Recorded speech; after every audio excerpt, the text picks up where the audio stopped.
Baik, mari kita kembangkan bab 1 dengan lebih detail. Bab 1, kabar dari Vatikan dan senja di Blitar. Senja di Blitar sore itu melukis langit dengan gradasi warna yang dramatis. Cahaya keemasan matahari yang perlahan tenggelam berpadu dengan semburat ungu dan jingga, menciptakan pemandangan yang memukau. Namun, keindahan alam itu terasa kontras dengan kesedihan yang merayap di udara. Di sebuah rumah sederhana di kompleks Pondok Pesantren Al-Barokah, Gus Ihdam baru saja menerima kabar duka dari seorang santri yang mendengarkan berita internasional melalui radio.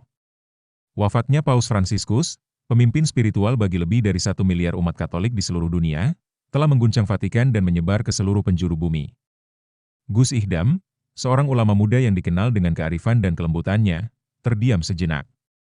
Ia bukan seorang Katolik, namun ia selalu mengagumi sosok Paus Fransiskus sebagai pemimpin yang penuh kasih, pembawa pesan perdamaian, dan pembela kaum tertindas.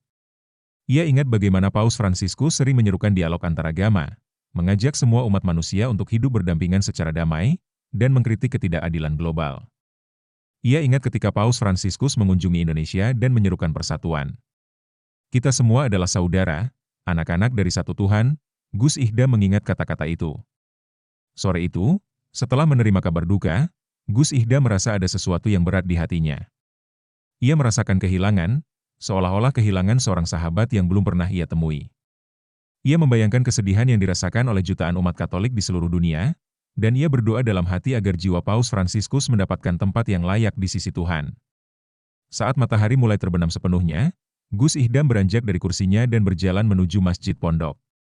Ia ingin memimpin zikir malam itu, bukan hanya untuk para santri, tetapi juga untuk mengirimkan doa bagi kedamaian jiwa Paus Fransiskus. Ia berharap, meskipun berbeda keyakinan, doa-doanya bisa mencapai langit dan memberikan ketenangan bagi jiwa yang baru saja berpulang. Masjid Pondok yang sederhana itu mulai dipenuhi oleh para santri yang datang untuk mengikuti zikir. Suasana hening dan khusyuk menyelimuti ruangan. Gus Ihdam duduk di mihrab, wajahnya tenang namun matanya memancarkan kesedihan yang mendalam. Ia memulai zikir dengan suara lembut, melantunkan kalimat-kalimat tauhid dan tasbih. Para santri mengikuti dengan hikmat, suara mereka berpadu menciptakan harmoni yang syahdu. Di tengah lantunan zikir yang semakin khusyuk, Gus Ihdam merasakan sesuatu yang aneh. Tubuhnya terasa bergetar, dan sebuah perasaan hangat menyelimuti hatinya. Ia tidak tahu apa yang sedang terjadi, tetapi ia merasakan kehadiran yang kuat, seolah-olah ada sesuatu yang besar dan suci sedang mendekatinya. Cahaya di kegelapan malam dan bisikan yang tak terjelaskan. Malam itu, di dalam masjid sederhana Pondok Pesantren Al-Barokah, kegelapan mulai merayap, hanya diterangi oleh cahaya remang-remang dari lampu-lampu minyak yang berkedip lembut. Lantunan zikir terus mengalir, menciptakan suasana khusyuk yang memenuhi ruangan. Gus Ihdam, duduk di mihrab, merasakan getaran aneh yang semakin kuat di tubuhnya. Ia mencoba mengabaikannya, fokus pada zikir, namun getaran itu semakin intens, seolah-olah ada energi yang mengalir melalui dirinya. Tiba-tiba, sebuah cahaya putih lembut muncul dari arah kiblat. Cahaya itu bukan cahaya yang menyilaukan, melainkan cahaya hangat yang menenangkan, seolah-olah memancarkan kedamaian dan kasih sayang. Para santri yang duduk bersila di sekeliling Gus Ihdam terkejut, mata mereka membelalak melihat fenomena aneh itu. Suara zikir terhenti, digantikan oleh keheningan yang tegang. Cahaya itu semakin terang, menyelimuti tubuh Gus Ihdam sepenuhnya. Ia merasakan sensasi hangat yang menjalar di seluruh tubuhnya, seolah-olah ada sesuatu yang merasuk ke dalam dirinya. Bukan rasa sakit, melainkan rasa damai dan kebahagiaan yang tak terlukiskan. Gus Ihdam merasakan kehadiran yang sangat kuat, kehadiran yang penuh cinta dan kebijaksanaan. Di tengah keheningan yang mencekam, sebuah bisikan lembut terdengar jelas di benak Gus Ihdam. Bukan suara dari luar, melainkan suara yang berasal dari dalam dirinya sendiri. Suara itu berbicara dalam bahasa yang tidak ia kenali, namun ia mengerti maknanya, damai sejahtera menyertai kalian semua. Jangan takut, karena cinta dan kasih sayang akan selalu menjadi jalan kita. Bisikan itu terasa begitu nyata, begitu kuat, seolah-olah berasal dari jiwa yang sangat suci. Gus Ihdam merasa seolah-olah jiwanya sedang terhubung dengan jiwa lain, jiwa yang penuh dengan cinta dan pengampunan. Ia merasakan beban kesedihan dan tanggung jawab yang besar, namun juga merasakan kedamaian dan harapan yang mendalam. Perlahan, cahaya itu mulai meredup, meninggalkan keheningan yang lebih dalam dan perasaan aneh yang tak terjelaskan. Gus Ihdam membuka matanya, menatap para santri yang menatapnya dengan wajah penuh kebingungan. Ia merasakan ada sesuatu yang berbeda dalam dirinya, sesuatu yang telah berubah. Ia tidak tahu apa yang telah terjadi, tetapi ia tahu bahwa malam itu telah mengubah hidupnya selamanya. Yang tiba-tiba mengalir. Pagi itu, suasana di pondok pesantren Al-Barokah terasa aneh. Para santri yang biasanya riuh dengan aktivitas pagi, kini berjalan dengan langkah pelan dan wajah bingung. Mereka merasakan ada sesuatu yang berbeda pada Gus Ihdam, sesuatu yang sulit dijelaskan dengan kata-kata. Gus Ihdam, yang biasanya memulai hari dengan membaca kitab kuning di serambi masjid, kini duduk dengan tenang di halaman pondok, menatap langit pagi dengan tatapan yang jauh. Sorot matanya memancarkan kehangatan yang lebih dalam, senyumnya terasa lebih tulus dan lebar, seolah-olah ia menyimpan rahasia kebahagiaan yang besar. Setiap gerak tubuhnya memancarkan ketenangan yang belum pernah mereka lihat sebelumnya, seolah-olah ia telah menemukan kedamaian yang sempurna. Saat para santri mulai mendekat untuk memulai pelajaran, mereka terkejut mendengar Gus Ihdam melontarkan kalimat dalam bahasa Italia yang fasih. Buongiorno, ragazzi, sapanya dengan senyum ramah. Para santri saling berpandangan dengan bingung. Gus Ihdam tidak pernah belajar bahasa Italia, bahkan bahasa asing lainnya pun tidak. Bagaimana mungkin ia tiba-tiba bisa berbicara bahasa Italia dengan lancar? Kebingungan mereka semakin bertambah ketika Gus Ihdam mulai membahas isu-isu global yang biasanya tidak menjadi perhatiannya. Ia berbicara tentang perubahan iklim, kemiskinan, ketidakadilan sosial, dan dialog antaragama dengan pemahaman yang mendalam. Ia mengutip data dan statistik dengan akurat, seolah-olah ia telah mempelajari topik-topik tersebut selama bertahun-tahun. Kita semua adalah bagian dari keluarga besar kemanusiaan, ucapnya dengan suara yang penuh semangat. Kita memiliki tanggung jawab untuk menjaga bumi kita, untuk membantu mereka yang membutuhkan, dan untuk membangun jembatan persaudaraan antar umat beragama. Para santri tertegun. Mereka belum pernah mendengar Gus Ihdam berbicara seperti ini sebelumnya. Ada kebijaksanaan dan kehangatan yang terpancar dari dirinya, mengingatkan mereka pada sosok pemimpin spiritual dunia yang sering mereka lihat di televisi. Saat pelajaran usai, para santri berkumpul di halaman pondok, berbisik-bisik tentang perubahan aneh yang terjadi pada Gus Ihdam. Ada yang menduga ia sedang sakit, ada yang menduga ia mengalami kejadian mistis, dan ada pula yang menduga ia telah kerasukan. Namun, tidak ada yang bisa memberikan penjelasan yang memuaskan. Bagaimana mungkin Gus Ihdam tiba-tiba bisa berbahasa Italia dan berbicara tentang isu-isu global? Tanya seorang santri dengan bingung. Mungkin beliau mendapatkan ilham dari Allah, jawab santri lainnya dengan ragu. Tapi ilham seperti apa yang bisa mengubah seseorang begitu drastis? Tanya santri yang lain. Kebingungan dan misteri menyelimuti pondok pesantren Al-Barokah. Perubahan yang terjadi pada Gus Ihdam telah menciptakan pertanyaan-pertanyaan yang sulit dijawab, dan para santri hanya bisa menunggu dan melihat apa yang akan terjadi selanjutnya. Dan melampaui batas. Malam itu, Masjid Pondok Pesantren Al-Barokah dipenuhi oleh para santri, wali santri, dan warga sekitar yang penasaran dengan perubahan yang terjadi pada Gus Ihdam. Mereka duduk bersila dengan tenang, menanti tausiah yang akan disampaikan oleh ulama muda yang kini tampak berbeda. Suasana hening, hanya suara angin malam yang sesekali berdesir melalui jendela masjid. Ketika Gus Ihdam duduk di mimbar, tatapannya menyapu seluruh jamaah dengan kehangatan dan kasih sayang. Ada pancaran kebijaksanaan yang mendalam di matanya, seolah-olah ia membawa beban pengetahuan dan pengalaman yang jauh melampaui usianya. Ia memulai tausiahnya dengan mengucapkan salam yang universal. Assalamualaikum warahmatullahi wabarakatuh. Shalom Aleichem. Damai sejahtera bagi kita semua. Sapaan yang berbeda dari biasanya itu langsung menarik perhatian para pendengar. Kemudian, dengan suara yang lebih berwibawa dan penuh haru, Gus Ihdam mulai menyampaikan pesan-pesan yang menggetarkan hati. Ia berbicara tentang esensi agama yang universal, yaitu cinta kasih dan pengabdian kepada Tuhan serta sesama manusia. Ia mengutip ayat-ayat Al-Quran tentang pentingnya persaudaraan, toleransi, dan saling menghormati perbedaan. Namun, yang membuat tausiah malam itu terasa istimewa adalah bagaimana ia juga menyelipkan pesan-pesan yang sering diserukan oleh Paus Fransiskus. Dalam kitab suci kita diajarkan, lakum dinukum waliyadin, bagimu agamamu, bagiku agamaku, ucap Gus Ihdam dengan penekanan yang lembut namun tegas. Namun, perbedaan keyakinan tidak seharusnya menjadi penghalang bagi kita untuk saling mencintai dan bekerja sama dalam kebaikan. Bukankah kita semua adalah ciptaan Tuhan yang Maha Esa? Bukankah kita semua memiliki darah dan air mata yang sama? Ia melanjutkan, saya teringat akan seruan seorang pemimpin yang jauh di sana, yang juga menyerukan hal yang sama. Beliau mengatakan, cinta adalah satu-satunya cahaya yang dapat menerangi dunia yang gelap.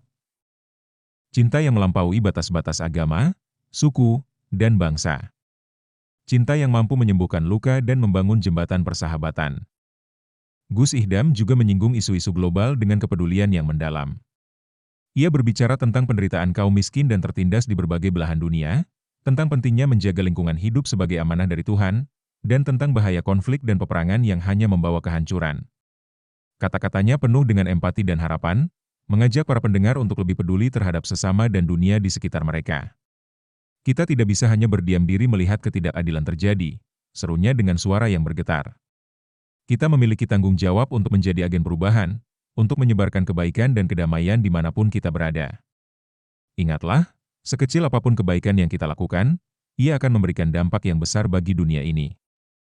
Tausiah malam itu terasa begitu mendalam dan universal. Para pendengar tertegun, hati mereka tersentuh oleh kata-kata Gus Ihdam yang penuh hikmah dan kasih sayang. Mereka merasakan adanya semangat baru yang berkobar dalam diri ulama muda itu, semangat untuk merangkul semua orang dan membawa perubahan positif bagi dunia. Banyak yang pulang malam itu dengan pikiran yang lebih terbuka dan hati yang lebih tergerak untuk berbuat kebaikan, melampaui batas-batas keyakinan dan perbedaan. Tausiah Gus Ihdam malam itu bukan hanya sekadar ceramah agama, tetapi sebuah seruan kemanusiaan yang bergema di hati setiap pendengar. Luas dan beragam reaksi yang bermunculan. Gelombang keheranan dan rasa ingin tahu yang menyelimuti pondok pesantren Al-Barokah perlahan merambat keluar, menyebar dari mulut ke mulut, melintasi batas desa, hingga mencapai kota-kota besar dan bahkan terdengar hingga ke mancanegara. Kabar tentang perubahan aneh yang terjadi pada Gus Ihdam menjadi buah bibir di mana-mana. Awalnya, cerita yang beredar masih berupa desas-desus dan spekulasi. Beberapa orang menganggapnya sebagai lelucon atau sekadar bumbu cerita dari sebuah komunitas pesantren kecil. Namun, semakin banyak orang yang datang langsung ke Al-Barokah dan menyaksikan sendiri fenomena tersebut, kabar itu pun semakin dipercaya dan menjadi perbincangan serius. Media lokal mulai memberitakan tentang Gus Ihdam, menggambarkan perubahan drastis dalam pandangan, bahasa, dan wawasan beliau. Wartawan berbondong-bondong datang ke Blitar untuk mewawancarai Gus Ihdam, para santri, dan warga sekitar. Laporan-laporan yang mereka hasilkan memicu berbagai macam reaksi di masyarakat. Sebagian masyarakat merasa takjub dan kagum. Mereka melihat perubahan Gus Ihdam sebagai sebuah karomah atau anugerah ilahi. Mereka terinspirasi oleh pesan-pesan persatuan dan kasih sayang yang beliau sampaikan, dan banyak yang mulai mengikuti jejaknya dalam menjalin hubungan baik dengan pemeluk agama lain dan aktif dalam kegiatan sosial. Namun, tidak sedikit pula yang merasa skeptis dan curiga. Mereka menganggap perubahan Gus Ihdam sebagai sesuatu yang tidak wajar dan mencari penjelasan rasional. Beberapa menduga beliau sedang sakit, mengalami tekanan psikologis, atau bahkan menjadi korban praktik perdukunan. Teori-teori konspirasi pun mulai bermunculan di media sosial, menghubungkan fenomena ini dengan berbagai macam hal yang tidak masuk akal. Para tokoh agama dan cendekiawan dari berbagai latar belakang juga menunjukkan ketertarikan yang besar. Beberapa di antara mereka datang langsung ke Blitar untuk berdiskusi dengan Gus Ihdam. Mereka terkejut dengan keluasan wawasan beliau tentang isu-isu global, pemahaman mendalam tentang berbagai agama, dan kemampuan berbahasa asing yang tiba-tiba. Diskusi-diskusi yang terjadi seringkali berlangsung panjang dan mendalam, menyentuh berbagai aspek teologi, filsafat, dan kemanusiaan. Meskipun banyak spekulasi dan perdebatan yang muncul, Gus Ihdam sendiri tetap bersikap rendah hati dan bersahaja. Beliau tidak pernah mengklaim dirinya memiliki kekuatan supranatural atau menjadi utusan dari kekuatan tertentu. Beliau hanya merasa ada dorongan yang kuat dalam dirinya untuk menyampaikan pesan-pesan kebaikan, persatuan, dan kepedulian terhadap sesama. Beliau menerima semua tamu dengan ramah, menjawab pertanyaan dengan tenang dan bijaksana, dan terus fokus pada kegiatan dakwah dan sosial di pondok pesantren. Kabar tentang Gus Ihdam bahkan sampai ke telinga para pemimpin agama dan tokoh-tokoh dunia. Beberapa di antara mereka keterkejutan dan ketertarikan, mengamati fenomena ini dari jauh. Ada yang melihatnya sebagai tanda zaman, sebuah panggilan untuk persatuan dan perdamaian di tengah dunia yang penuh dengan konflik dan perpecahan. Pondok pesantren Al-Barokah yang dulunya merupakan pesantren sederhana di pelosok Blitar, kini menjadi pusat perhatian banyak orang.